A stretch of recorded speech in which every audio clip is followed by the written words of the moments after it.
You're still watching The Pulse on the Joy News channel on Multi TV. My name is Francis Aban, and we're still looking at our options going into the election 2016 for the presidential slot. One of them is in the studio with us today. His name is Jacob Osei Yeboah. He is bidding to win your votes in this year's election. He says he is one of the credible options you should consider. We'll find out why and find out what his track record is and why we should even be tilting our heads in his direction. But before we get into that, Mr. Osei Yeboah, one last thing. I know you've had your own fair share of issues that you think are wrong with the conduct of the Electoral Commission. You actually filed a suit in court with some concerns you had. Have those concerns been addressed yet? Most of them, but we are still in court. The court will rule over it on the 26th. 26th of this month? Yes, and that is why you see my team now really respect the Electoral Commission. Because if it were to be any other person that they ought to victimize, it should have been us, because we were in court with them. But you see, we wanted a level of measure of their work in terms of respect of the law. That is why we are there in court with them. Did that make you extra vigilant in filing your forms? Exactly. It's because most of my members were saying that, no, we shouldn't do, if you do that, the EC will disqualify you. We shouldn't go in there, not at all. So when they started disqualifying people, some of my team members thought that Bahamas, we were going to be part. But they've proven to us that they are working as a matter of principle. And that one, if nobody respects the EC, I can assure you that now my team and myself, we do. What do you say to those who are contesting these issues of the disqualification and heading to court? It is their democratic right to do that. Okay. Okay. So just allow them to do that. And at the end of the day, it's a court that will decide. Okay. Now, you're seeking to contest for the presidency in this year's elections. You did that in 2012. Clearly, and as you continue to pummel to the other side, the fact remains that you did not win the election. You lost. Why did you lose the elections? Do you know why?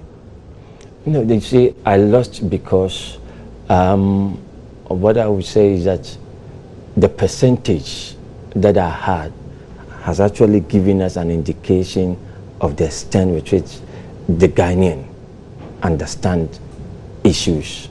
Okay, because we had the best of to put it, strategy for the country. But then, well, that is what we had. I mean, minus the stolen ones anyway. Stolen ones? Oh, yeah, yes. You have evidence that they were stolen? You see, that one, there was no need for me to have gone into all those, but Sunyani is one polling station, we had 109. And then when everything was collated, all the other polling stations added, we had 80. What does that suggest? What did you do about it? Because to say that your votes were stolen should be something you should be looking into. I mean, I really wanted us to move forward as a nation. But and not only there, my own hometown, and again, Kwada. So there were a lot of series, but you see, you need facts before you go to court. You didn't have facts. So what you say, what I'm saying, oh, that over there, it was true. Not that it was true. Evidence? Oh, the evidence was there. When it was counted over there, 109. Oh, you were called. Oh, we had 109 for me. Oh, that's it. Then the collated one comes and it's 80. If the collated one comes and then it was just even the same figure, then you could say that you will assume that the rest you had zero. Granted, what you say is true. Who stole your ballots then? I wouldn't know. You haven't bothered to find out? I wouldn't know. It could be either of them. You are already said you are seeking a second time. You see, I have already said that the NDC and the MPP, they are the same. The value is the same. The value. You see, when I said that they are electoral thieves, you see, Bawumia and then the vice president recently, I'm sure you might have heard what was trending on there. I mean, they were saying that these are trying to rake. The other was saying that this one. That is what they've been doing. So we all know. I don't pretend as if we don't know. No, it's not about pretense. One person can allege, but if you mention things, you need to have evidence. Do you have the evidence? If you don't say it. You see, this is the evidence that I have is what I've just told you. And so, I mean, some of these issues. Let's go to the bigger issues that we want to discuss. Okay, so 2012 you lost. You're seeking to do this again. to contest for the presidency. Why? You see, the most important thing when you want to contest, just as I said initially, it's not about winning alone, but having the opportunity to share your ideas for whoever that wins. In case you fail to win, that person, okay, can actually use it for the benefit of our country. So you are not in it bent to win? You see, nobody should be in it bent to win. It's not a do and die affair. I mean, no, it must be a healthy competition. That is what I'm saying, that it must be war of ideas. But if somebody is looking at you and saying, I want to vote for Jacob Osei Yeboah, and he says, I'm not in it to win at all cost, then you will say, then why do I even bother voting for him? No. That shouldn't be the understanding. Okay, I'm not saying that I'm not in to win at all costs. You see, one thing that we should understand is that you're computing. By all means, somebody can be first. It could be any other. And in this race, we don't have what we call second or third. If you are second, third, fourth, together with the 100th, you are all the same, because none of you won. It's only one person. Okay, then you could argue in that same line. Why should even Nanado or MPP that has second again try to compete? So you wouldn't know who is going to win. Why should even the incumbent president even now bother himself with all the bigger billboards here and there? And because you won, then he should also assume that he's going to win. Why is it that he's not doing that? And then they are just on the campaign trail here and there, and so on and so forth. That is the spirit. The opportunity that you have to share your ideas for others to pick is what is important. Talk of ideas. Anyone who's watching you now will ask, why should I vote for Jacob Osei Yeboah? What's different about what he seeks to do for this country that I should ignore the MPP, the NDC, and the CPP and vote for him? First, I have always said that this the political structure that we have is not helping us as a multi-ethnic society. It's rather polarizing us. And that is why okay. That is why I'm standing as an independent, because as a nation we need that pivot upon which we can build a cohesive society, and that structure finds its meaning with the independent presidential system. And so one of the things that we said in 2012, which we're going to pursue, is for us to have the second upper parliament. Okay, and that second upper parliament must be established in order to cure the mischief of the tyranny of majority in parliament. Is that the one thing that Ghanaians need at a point like this in your lives to make them want to vote for you? Are these the most important things to look at? Without socio-political stability, okay, what do you think that anyone can achieve? And that is why all the manifestos that we've heard, I tell you, they are just promises as usual. It's not about an in-depth analysis of where the person sees the country is and where the person wants to take the country to. But they're all of us shouting. But you're also promising, aren't you? The only difference is that the manifesto is a book containing promises. These but you're also promising. You see, when we say this, we have the strategy in place in implementing it.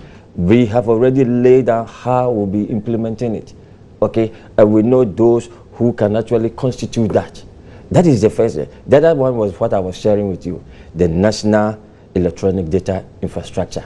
And that one will track the life cycle of the individual together with the properties of the individual. So just at a glance, and it's going to be the planning tool for the nation, just at the click of a button, we will know the population of the country at that point in time.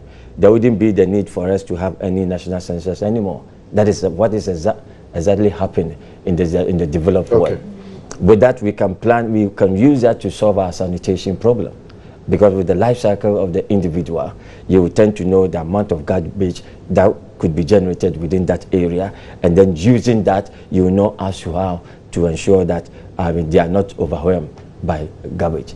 Now you can use that to plan and understand the number of unemployed within a locality. You can use that to know the number of a particular professionals within a locality. You can use that to plan the infrastructure, the power that locality needs. Because if you know the population and the dynamics, you will tend to know the power that such community would need. And you can plan. One of the most important things is that, you will tend to know that there will be about 500 kids who will be 6 years within this area this year, let's say by 2020, and you begin to plan. Do we need extra school for the area? So you can plan ahead. Okay. Mr. Jacob Osei Yeboah, I do this all the time for all the candidates who come. I guess I have to do the same for you. Do you believe in transparency? I do so. You are transparent every time? Anytime. And you see, when somebody is transparent or believes in it, then it means that the person's integrity is up. Okay. In that spirit, tell us, what's your source of funding? Basically, I have, most of it comes from me, and I have some of my close friends who give here and there to support. In 2012, how much did you spend for your campaign? Oh, the amount that I spent in total, I can say that, let me put it around almost $1 million. $1 million Ghana cedis? Not $1 million Ghana dollars? Cedis. Yes, almost. $1 million? Yes, almost. You were able to cough up $1 million for the elections? Almost there. How much have you spent so far in this year's elections? Oh, this year I learnt my lessons very well. So I'm yet to spend. You are yet to spend? Oh, yes, of course. And in 2012, what did you spend the $1 million on? You see, in 2012, I started from 2010. So when you read the book, it tells you when I started. So you spent it on what? Oh, you see, in building different structures, okay, trying to see how. Did you buy votes? No. Did you buy? Because when you say you've learned your lessons, anyone's mind will go to, you spent money in areas which ordinarily you didn't think you would spend. Let me be honest with you. We have people, oh, honorable, you win, and you go, they will not vote for you. So you give them money and they didn't vote for you? No. You have people, you give them work, and then you trust that they will be doing the work. They will go, meanwhile, they were infiltrators from this MPP, NDC into your camp. So this time, you are not You give them posters, they go and dump it somewhere. And then they tell you, oh, Masa, you're BBR. I've learned my lessons very well. So this time, what are you doing? This time, we're putting the structures in place, and we make sure that every penny that goes out, we know that that penny is well spent. Okay. So far, you've not spent any money? You said you've not spent anything? Oh, it's just, you begin by going here and there. Okay. Yeah. Do you have any corruption-related skeletons in your cabinet that can be used against you? In your cabinet? No. I don't think so. Nothing at all? I don't know what anybody can lay. I've never worked for the government before. I've never had any contract with government before. Do you pay your taxes? Oh yes, of course. I am an entrepreneur. I do a lot of things. That's all. You file your tax returns? Anytime. Every time? Have you ever broken the law? Maybe crossed a red light? Oh, anybody in one way or the other. No, consciously. Not anybody. You. Have you done it? As I was about to say, as a person, let me put that joke aside. Yes, in one way or the other. You've broken the law before? Yes. Arrested before? Arrested before. Yes, there was once that I was arrested. For what? You know that there was one of the traffic lights. It was amber when I was crossing. And then the policeman was standing somewhere there. And then the person said that stop.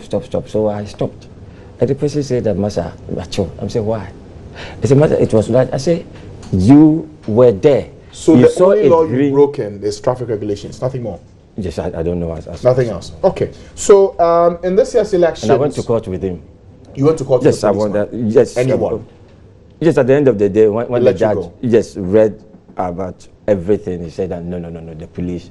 I told him that this is exactly what happened. Okay, that's fine. So as we look into this election, 50 days to go, what are you doing different to convince everyone to vote for you? You see, our strategy has been to go on the quiet, and we are visiting our traditional rulers and then our religious rulers. That's where the votes are. That is where they. And then there are a lot of packed programs that have been laid out. Like coming Sunday, we have to go to Koforidua, and then we have to again travel back to the central region where they've gathered people. That is how we're going about it. You see, there's one thing that we need to understand as a people.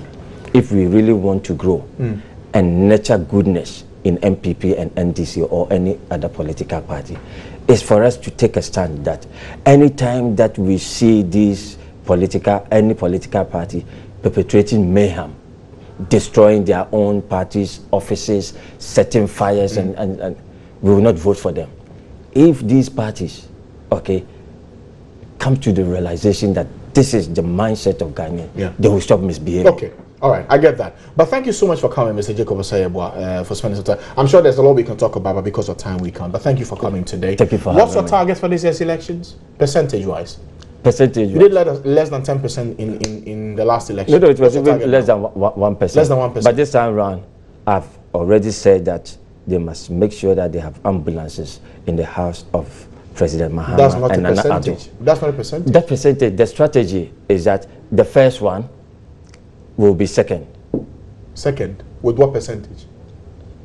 You mean second with what percentage? Yes. No, it's going to be 48. 48%? 48%. Are you not being over ambitious? From less than 1% to 48%? You see, when people realize where you are coming from, now they know the good news. They know that because they rejected joy, they've gone for tears.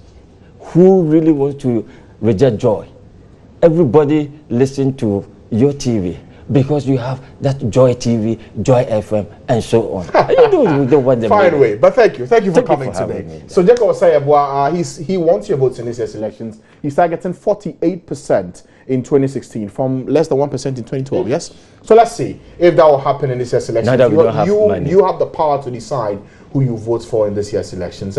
We've spoken to one person, guaranteed his name will be on the ballot paper. But still ahead, we'll speak to another person who is questioning why his name is not on the ballot paper. We'll have him in the studio join us. But before we do that, let's bring in the story. The Electioneering Security Task Force of the Ghana Police Service has also been telling journeys about some of the things officers are expected to do during the elections. Chief Superintendent Dr. Benjamin Agozo is Director of Operations and the Coordinator of the Election Security Task Force. December 7, we are really prepared. Not only the police service, it's also the National Election Security Task Force. And as you are already aware, it comprises all the security agencies, including the EC. We have started this preparation since last year, and it will interest you to know that last year we had a kind of training amongst all the security officers at Pualugu, which was one of the best things we did, because then we wanted an integrated approach to whatever we were going to do, because there could be fire, there could be arson, there could be anything, and then all of us may have to move in.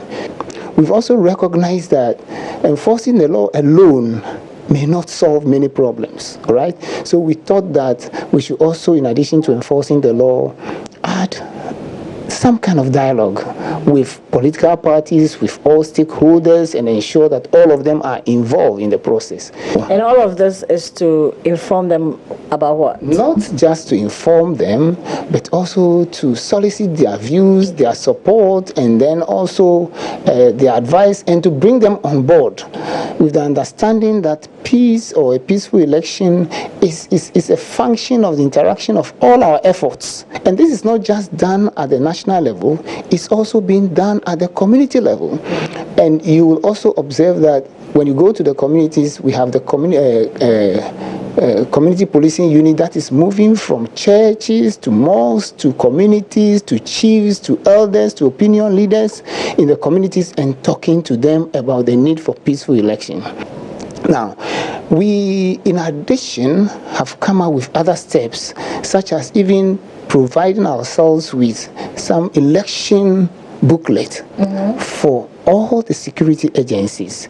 And First of all, 3 important documents: the election booklet, which we will give to all security agency senior officers to read through and go through a kind of training, and as a result, after the training, they will also go back to educate or sensitize their other personnel. So is it a kind of code? It's a kind police code for the election? Yeah, it's a kind of booklet which tells them about what what is expected of the security agencies and what they should know about the elections generally. The do's and don'ts. Then, in addition to that booklet, we have what we call aid memoir, which is a smaller version of that booklet, which contains the do's and don'ts for every security officer who will be at the polling station. Each one of them. Everybody is having it. And the third document, which is very important, is the Incident and Public Order Management Manual. Now, why are we going for that manual? We want to harmonize all approaches to public incidents and public order. We didn't rest there. We are in the process of publishing kind of flyers for the public. What is expected of the public when it comes to security issues? We are also coming out with posters, which would different forms of posters that will speak to people who may not even be able to read. It contains pictures of do's and don'ts, things that people could do, things that they should not do, things that may bring violence, and saying no to violence, and all kinds of things. Interesting, you talked about the fact that these flyers, some of them, even if you can't read, it will be so visible for you to know that these are the do's and don'ts. Have you considered the visually impaired as well? Yes, of course. As part of our program, we are meeting that category of people even next week. Okay.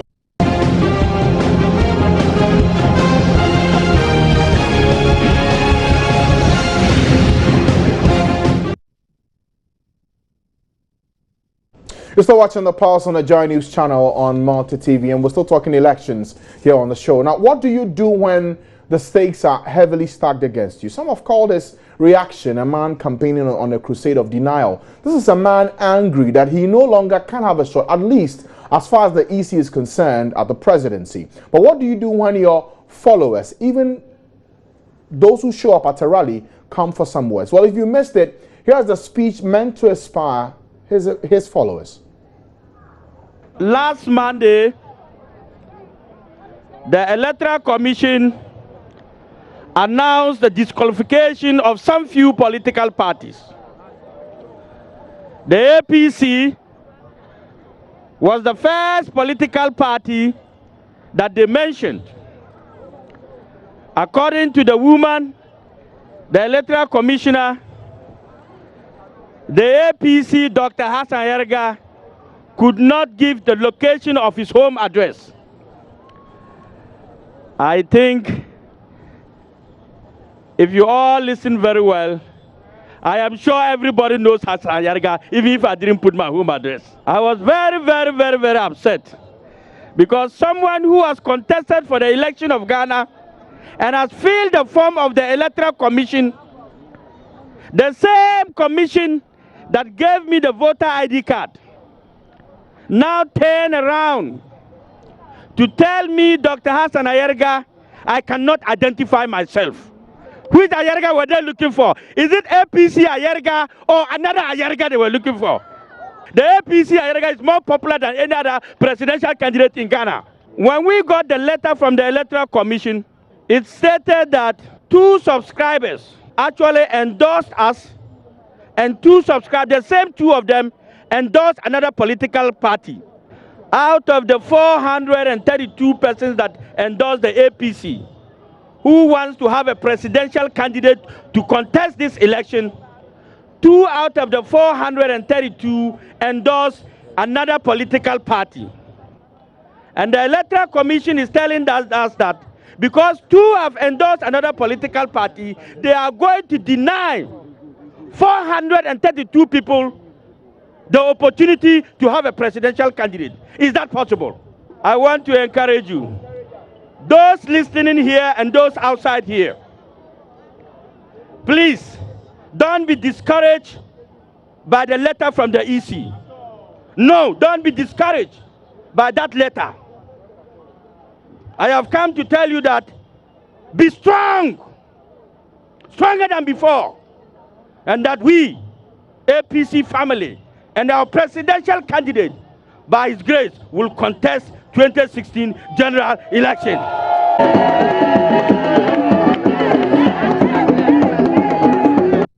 And the man you see there on your screens, Hassan Ayaraga, the flag bearer of the APC, joins me now in the studio. Thanks for coming today, sir. Thank you. How are you? I'm fine. Do you sleep well these days at night? Oh, yes, very. You sure? Of course. I'm a happy man. You're a happy man? Yes. But what I just heard you say was not the voice of a man who's happy. Yes, that's the political landscape. But as a family, I have a very wonderful family that makes me happy. But if you are a political family and things worry you and you go home, you can't sleep well, can you? Oh, yeah, of course. If you can sleep well, you can make decisions. You need to sleep well to be able, because you have a large crowd that follows you. And if you make a wrong decision, it will affect you, the people out there, and your followers. How large is your crowd? Huge. We have not less than 30 people in each polling station across Ghana. How many of them made it to the rally on Saturday? It was just those in Ashama. How many of them? A lot, a whole lot. When you say a lot, I want a number. How many? Estimated. I cannot just look at the crowd and determine the number, but I can determine the quantum by saying a lot. Because I looked at, I read from CTFM making some allegations that there were only 20 people at the ground. It said 32, 23 people. women, 10 men. But seen from your screen, did it look like it was 32 people? Well, I couldn't count, but it was still a small number. Oh, okay. For you, it's small. For you, it was a lot. I don't know what is gargantuan for you. I see. Okay. Now, we've heard you on your issues about the decision to deny you contesting this year's elections, but beyond the concerns you have, you tell your supporters to be strong now than ever. Yes. What are you doing about this? Are you going to court? You remember last Monday when the EC came out to announce that they have sent letters to political parties that were disqualified, and they have notified them that they were disqualified. So she had the privilege to now announce them to the public and to the world. That was not true. No political party got a letter. So far as I'm concerned, I didn't get a letter. The first announcement she did was that Dr. Hassan Ayaraga of the APC could not fill his form properly. He could not identify his current address and his location. Today, I have before me here, this is one of the documents, the 4 nomination forms we sent to the EC. I got one back from them, and I want to open to the whole world to see that if the camera is looking, can point to here, that states current residential address. And we can all see house number 40, Atifiolate Avenue, West Legon. I will turn back to the back page again, where you have it again. If you look here, again, is the current address where my finger is, house number 40, West Legon. I don't know which document she got, and she made such false accusation, telling the whole world that Ayaraga could not fill his documents properly. But subsequently, they sent you this letter. Yes. On the 10th of October, detailing reasons why you were rejected. And just to read it for many who are watching to see it for themselves. It says, 1, for the following reasons, they are unable to accept your nomination forms. 1, 2 subscribers to your nomination as presidential candidates for the APC have also subscribed to the nomination forms of another candidate, and their names are here. 2 of them. 2 of them. Yes. But you see, they could not mention, they didn't mention here that I could not fill my forms. And that was an insult to Ghanaians, to lie to Ghanaians about things that were not there.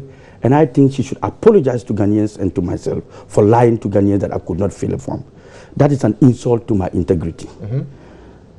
Looking at the letter, they said 2 persons, 2 subscribers, yes, actually did subscribe for APC and another political party. If you read here,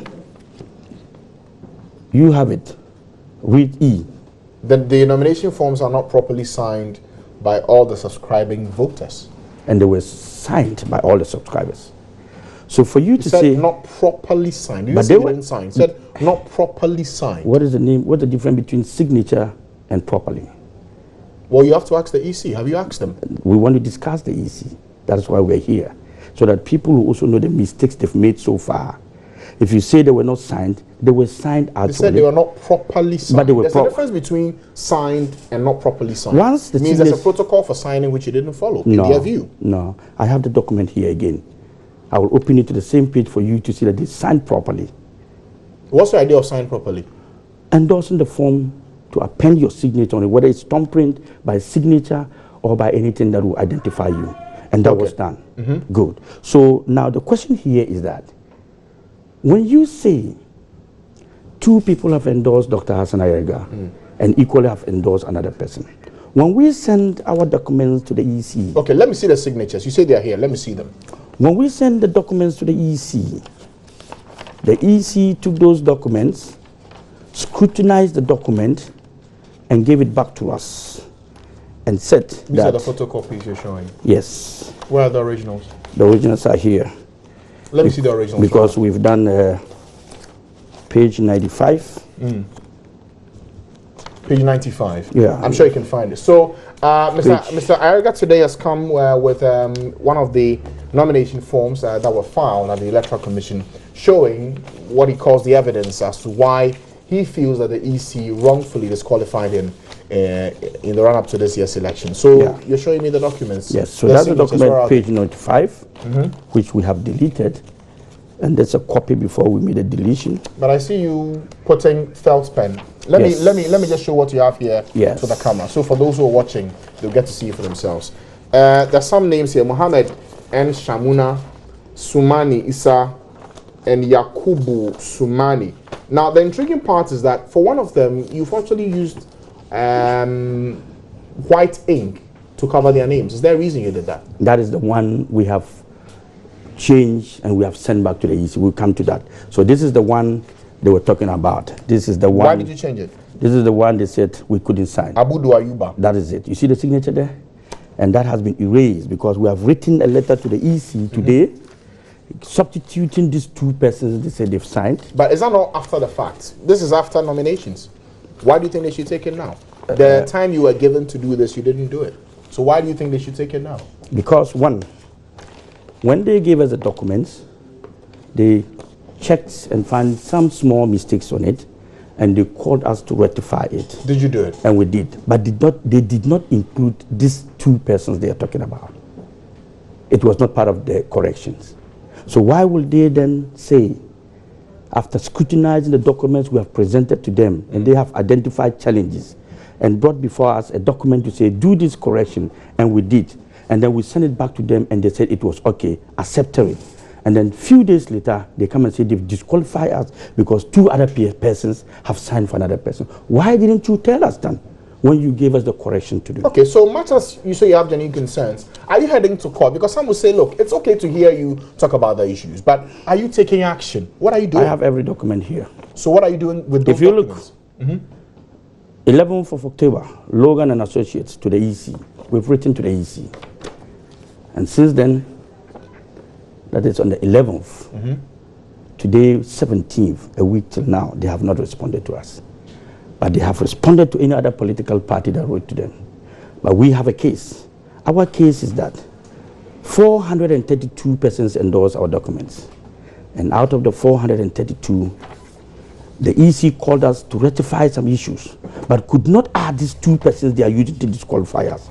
Was it a deliberate attempt to keep those names, to use it to disqualify us, or they themselves didn't know us at then that these 2 people had endorsed someone? So they have not responded to those documents? They have not responded to this document. Are you proceeding to move ahead with the case in court? What we are doing is that we've given them a second letter today, again, telling them that we have actually not gotten any reply from them. So tomorrow we are going to the Supreme Court. We are not going to the High Court. We are going to the Supreme Court to interpret the laws to the EC. Which law?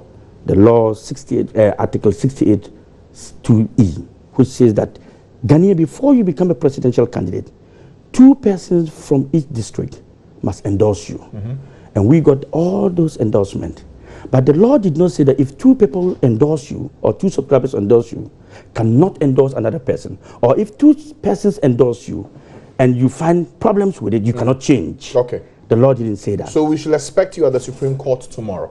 Exactly. On this. On this matter. Fine. Now, there's something that intrigues me. It actually caught my attention when I was watching your address in Ashaiman. At the tail end of your address. Let's watch this and then I'll ask my question. Go ahead. The MPP is contesting the elections. The PPP contesting the elections. The APC, we are contesting the elections. The NDC, we are contesting elections. Now, to quote you said, the NDC, we are contesting the election. Are you part of the NDC? No, that was probably a slip of tongue. But what I meant was that in these 2016 elections, we have 4 political parties that are very active. And anytime I attack any of the 4 political parties, except the NDC, the others are crying like babies. If I attack MPP, they will be there making noise. Why am I attacking them? But the question here is that, are you not contesting the elections? Have we formed any alliance between you and I that I don't have to attack you? No, we don't have any coalition opposition. And we have not formed any alliance. So we are all contesting the elections. NDC is contesting, APC is contesting, PPP and MPP. So if we all agree that the NDC is not doing well, then let's push the NDC aside. Do you agree the NDC is not doing well? Of course, the NDC have bad policies. Very bad policies that is not helping this country. So we all agree that they have bad policies. So let's put them aside. And now we scrutinize the 3 of us. That is Nanado, myself, and Papa Kwesindum. So that Ghanaians will now know the credentials of the 3 and how good they are. And that was why I said that the MPP, Nanado, cannot be the best leader, because he was part of the leadership of the MPP in 2000 to 2008. He was part of government. He was a minister of state. So he should not be saying that they should give Ghana to him. Papa Kwesindum was also part of it, because in 2000 to 2008, he was a member of the MPP. So these are people who have helped in playing the game. You mean he was part of the Kufuor administration? The Kufuor administration. So you cannot come today and say, because you were not the captain and you lost the football match, you should be the captain now and you win the game. Okay, Mr. Yaraga, tell me something. You're contesting this in court. In the event that you don't get your name on the ballot box, who would you support in this year's elections? I don't think that is something I will consider, because we are supposed to be encouraging multi-party democracy. And for that matter, if the AC does not have any database that political parties can go in and key the names of their subscribers to see who are subscribed for somebody, they cannot hold us responsible for someone endorsing another political party and endorse another one. The danger is here, is that if we allow the EC to use this, my issue, to disqualify me, then in the future we'll have all the political parties not contesting any election. Because 1, it is very easy for me to get somebody to endorse me and say, go and endorse NDC. And then he will go endorse NDC, and NDC cannot run the elections. It is very easy for an NPP man to get somebody to endorse APC and endorse MPP, and NDC and APC and NDC. So we have to be very careful with this kind of laws that we are putting before us, so that we take peculiar situations and handle them in a better way. Because at the end of the day, the law says get 2 members. But the law did not say if you bring 2 members and then they are not properly, they have subscribed for somebody, you cannot bring another member. That's why there's a room that after 7 days of filing, the EC will have to come before you and tell you whether you have challenges or not. But let me draw your attention to something. When did we file? Somebody will say the day we submitted the documents. No. The day these documents were submitted to the EC does not constitute filing. Then what does it constitute?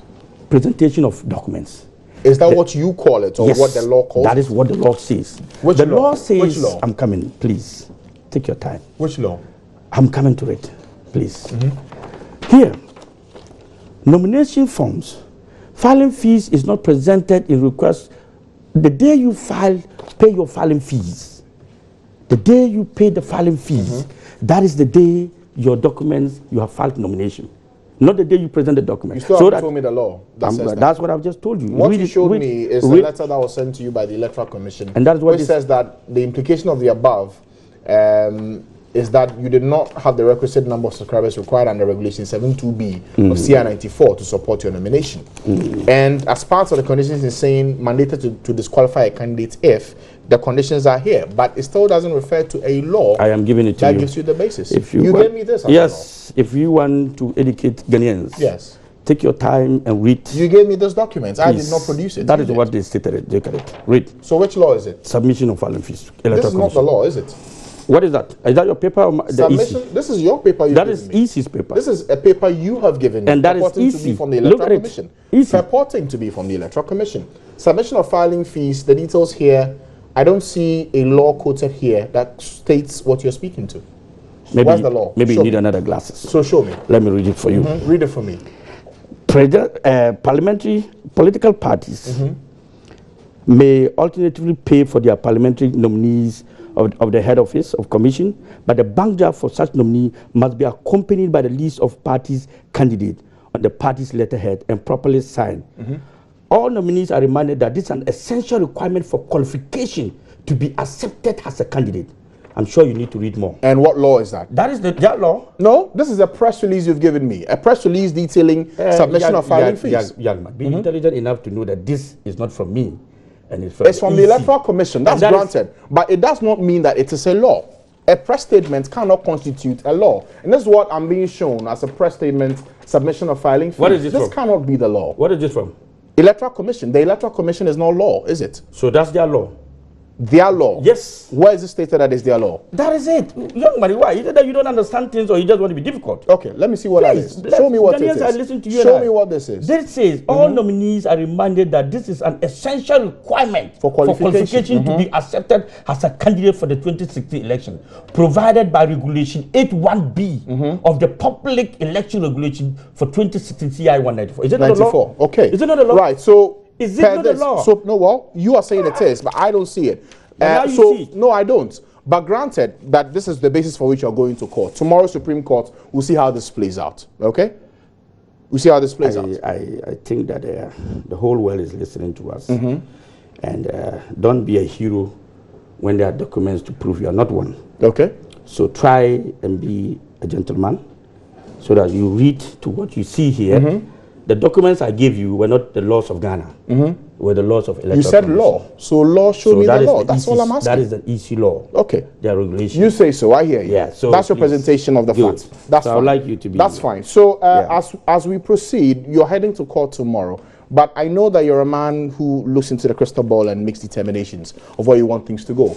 In this year's elections, who will win the elections? Nobody is going to win the elections as of now until we go for the elections. When will that be? We are all struggling to win. All of us.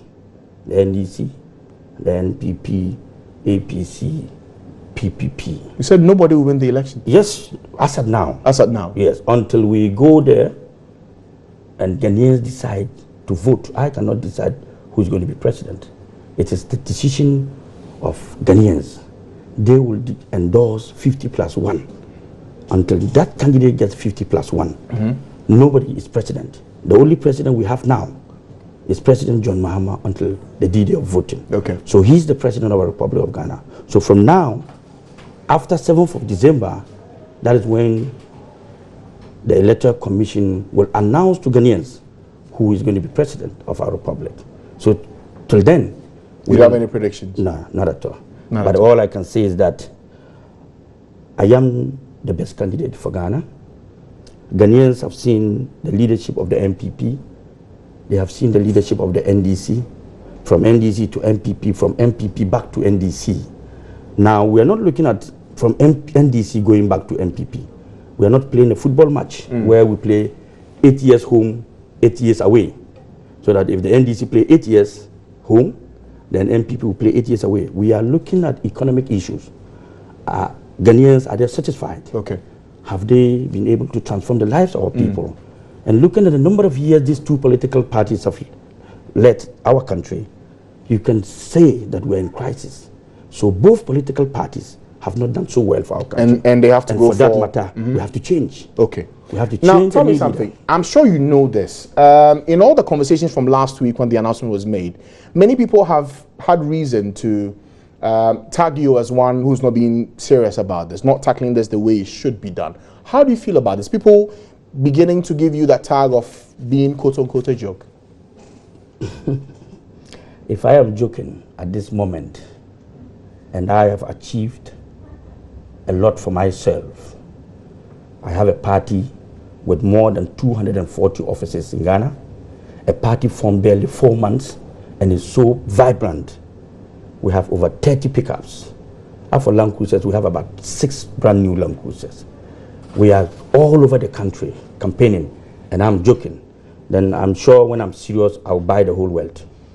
When you're serious to buy the whole world? I'll buy the whole world. You have enough to buy the whole world? Yes. If I'm at this time, I'm joking and have all this around me, and my party is one of the vibrant party in the system, formed in an election year, and is more seen on the ground than many of the political parties that were there before me, and people still call this a joke, then I'm grateful. When I become serious, I'll have the whole world to me. Thank you, Mr. Ayaga, for coming today. Thank you, too. Thank you. Thank you for coming. Thank you. Osei Ayaga is the flag bearer of the APC. He's heading to the Supreme Court tomorrow. Let's see how this plays out in the coming days. You're still watching The Pulse on the Joy News channel on Multi TV. Still ahead, we'll hop onto the campaign trail. 50 days to go to the elections. The president has been busy. We'll find out what he's been talking about in the Volta region. Details after the break. Stay with us.